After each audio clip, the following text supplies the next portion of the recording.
চাওক এই সন্দৰ্ভত আজিৰ পৰা এবছৰ পূৰ্বেই যেতিয়া প্ৰথম এই বস্তুখিনি আদানী গ্ৰুপৰ হাতত গতাই দিয়া হৈছিল গুৱাহাটী বিমানবন্দৰটো, সেই সময়ত আমি অল আছাম কেব অপাৰেটৰ্ছ ইউনিয়নে আমি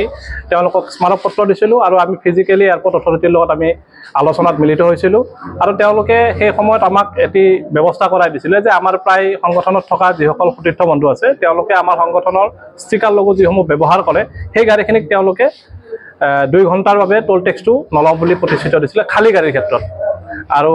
তেওঁলোকে পাৰ্কিং চাইডটো আমাক অলপ চাই দিম বুলি কৈছিলে, কিন্তু ইতিমধ্যে আপোনালোকে হয়তো জ্ঞাত হৈছে যে কিছুদিন পূৰ্বে তেওঁলোকে এটি নতুন আৰু ক্ৰাইটেৰিয়া সৃষ্টি কৰিছে যে তেওঁলোকে এয়াৰপৰ্টৰ পাৰ্কিংসমূহ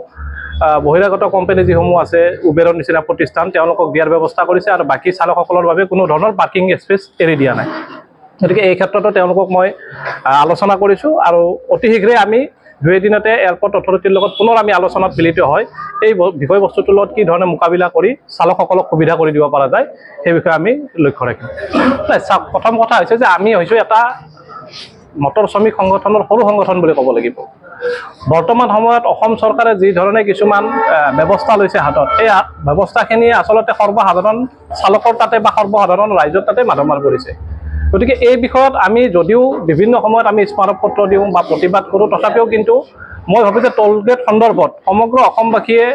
এই ব্যৱস্থাখিনিৰ লগত মোকাবিলা কৰাৰ কাৰণে আগবাঢ়ি আহিব লাগে। আৰু আমাৰ নিচিনা যিখিনি সংগঠন আছে মটৰ শ্ৰমিকৰ, এই সংগঠনসমূহে যদিও আমি কিছু ক্ষেত্ৰত আমি আৰ্থিকভাৱে সংকটত পৰোঁ, কাৰণ টোল গেটৰ বৃদ্ধি মানে কি প্ৰত্যেকখন গাড়ীয়ে একেটা ঠাইলৈকে যাওঁতে যিমানখিনি কষ্ট আহিছিলে তাৰ বিপৰীতে এতিয়া আমি তাত এটা এক্সট্ৰা কষ্ট দিব লাগিব। গতিকে এই বিষয়বস্তুখিনিক লৈ মই ভাবোঁ যে আমাৰ অসমৰ মটৰ শ্ৰমিকসকল যিসকল মটৰ শ্ৰমিক আছে অন্যান্য সংগঠন আছে সকলোৱে মিলিত হৈ কেনে এই ব্যৱস্থাৰ বিষয়ে আমি আলোচনা কৰিব লাগে। চাওক আমি বিভিন্ন সময়ত আমি অলা উবেৰ বা এই বহিৰাগত যিসমূহ অনলাইন প্ৰতিষ্ঠানৰ কেব আছে এইসকলৰ লগত আমি আন্দোলন কৰি আহিছোঁ বা তেওঁলোকক বিভিন্ন পন্থাৰে আমি আমাৰ চালকসকল যাতে উপকৃত হয় ব্যৱস্থাখিনিৰ বাবে আমি বাৰম্বাৰ প্ৰতিবাদমুখী হৈ আহিছোঁ। কিন্তু এইবাৰ আমি সংকল্প লৈছোঁ যে 2025 বৰ্ষত যদি এই বহিৰাগত প্ৰতিষ্ঠানসমূহে যদি আমাৰ ন্যায়িক যিখিনি দাবী বা যিখিনি ডিমাণ্ড আমাৰ সংগঠন হয় সেইখিনি যদি মানি নলয়, তেতিয়াহ'লে অতি শীঘ্ৰে আজি এই মঞ্চৰ পৰা আমি হুংকাৰ দিব বিচাৰিছোঁ যে অনাগত দিনত আমি গোটেই সমগ্ৰ অসমৰ কেব চালক একত্ৰিতভাৱে আমি মিটাৰ টেক্সিৰ ফালে গুচি যাম আৰু এইটো আমি কৰি দেখুৱাম। এইবাৰ আমাৰ আত্মবিশ্বাস যে এইবাৰ আমি এইটো কৰি দেখুৱাম।